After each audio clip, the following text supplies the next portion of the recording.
What if weakness isn't what you've always thought it was? Not just vulnerability, not sensitivity, but something much more dangerous, much more destructive.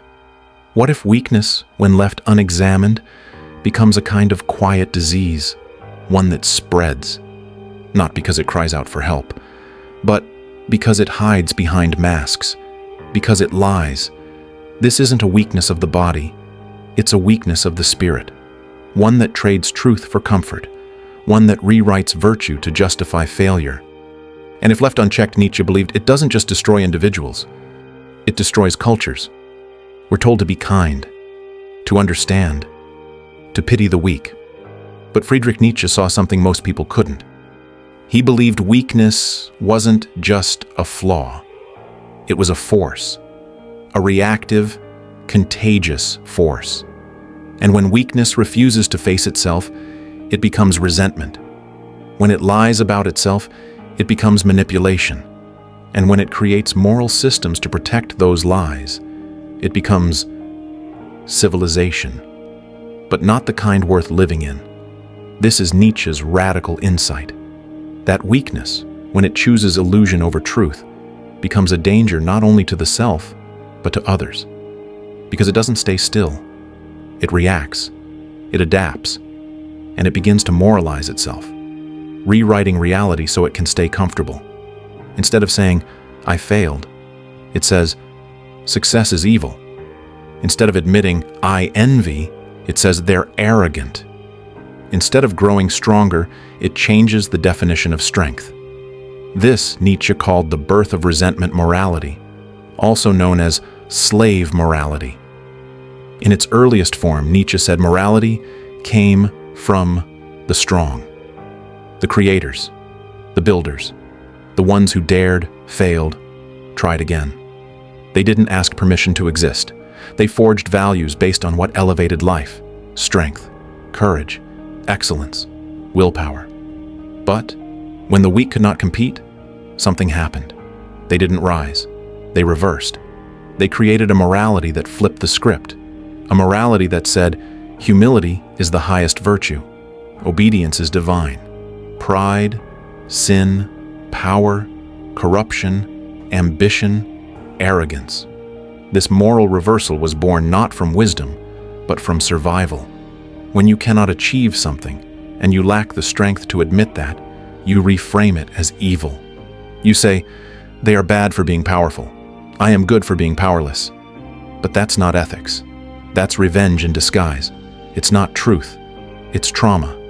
And Nietzsche believed that much of Western morality, particularly religious morality, was built on that lie. But let's get something clear.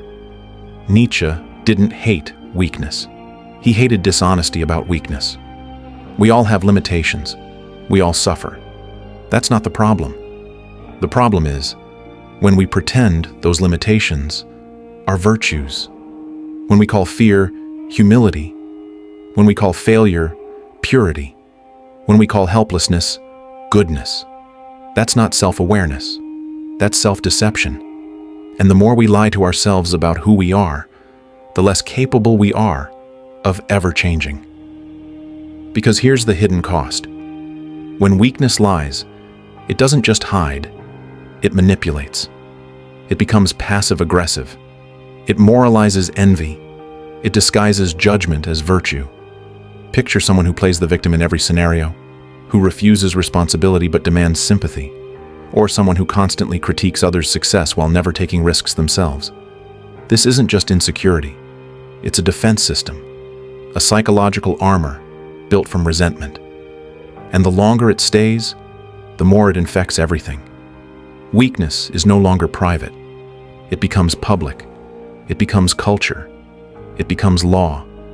It creates a society where accountability is cruelty and mediocrity is morality, where no one's allowed to rise too far because that would make others feel bad. A society that rewards performance over principle, safety over strength, silence over truth. Nietzsche called this the decline of civilization, not through war or collapse, but through comfort, through the slow death of personal responsibility. So what's the way out? Strength. Not domination, not oppression, but radical, unwavering inner strength. The kind of strength that doesn't need applause, that doesn't disguise failure as virtue, that stands naked before reality and says, yes, this is who I am. Now I grow.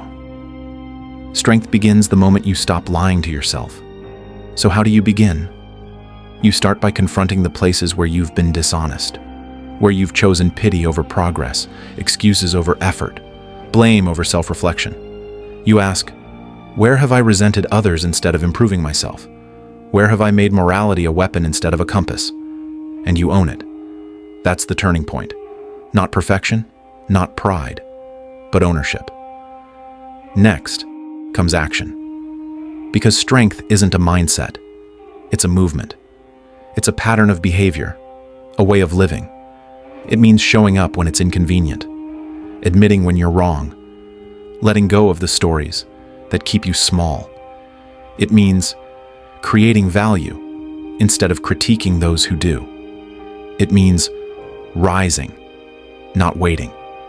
It means facing challenge without moralizing the people who challenge you. Think of someone who walked away from comfort to chase something bigger, not because it was easy, but because pretending was harder. That's strength. Or someone who told the truth even when it cost them approval. That's strength. Or someone who failed and said, it was me, I'll do better. That's strength. These people don't need to dominate. Their presence speaks for itself. It resonates, it uplifts, it inspires, and it's earned. Now let's talk about pity, one of Nietzsche's most radical critiques. To him, pity was weakness dressed up as compassion. Not because helping others is wrong, but because pity often keeps people small. It says, you can't do this alone. You need me. You're broken. It feels noble, but it infantilizes. It replaces empowerment with dependence. And worst of all, it flatters the helper. False pity makes the giver feel superior. It turns kindness into control. Real compassion, Nietzsche believed, doesn't coddle. It strengthens. It says, I see your pain, and I know you can rise. I'll support you, but I won't do it for you. I love you enough to challenge you. That kind of compassion is rare, but it's real, and it's the only kind that helps people become more than they were. In today's world, curated, performative, obsessed with optics, this message has never been more urgent. We're told that strength is toxic, that ambition is dangerous, that truth is harsh. But Nietzsche would say, the real danger isn't strength. It's the lie, the mask, the victimhood, the culture of moral performance. And the only way back to life, real life, is through self-affirmation. Self-affirmation is not positive thinking. It's saying yes to life exactly as it is. It's embracing your flaws, your failures, your fears, and still choosing to live fully, to act boldly, to speak honestly, to stop hiding. It's not denying pain. It's using it. It's not avoiding struggle. It's growing through it. It's saying, I will not be defined by my weakness. I will become more. Think of Mandela, years in prison, unimaginable injustice. He could have chosen bitterness, victimhood, vengeance. Instead, he chose self-mastery. He came out stronger, clearer, more whole. That is self-affirmation. That is strength. Nietzsche didn't just speak to individuals. He spoke to cultures. He believed a strong society isn't one without weakness. It's one where people face their weakness honestly, where morality uplifts instead of restricts, where values are born from creation, not complaint, where people build, not because it's easy, but because they refuse to stay small. So now it's your turn. Ask yourself, where am I pretending? Where am I disguising fear as virtue? What would it look like to stop explaining and start evolving? Because weakness, when faced, becomes growth. But when hidden, it becomes rot. And the world has enough rot. What it needs, what you need, is strength. Not the kind that shouts, the kind that sees clearly, stands up, and moves forward. No mask, no lie, just truth. And that is where freedom begins.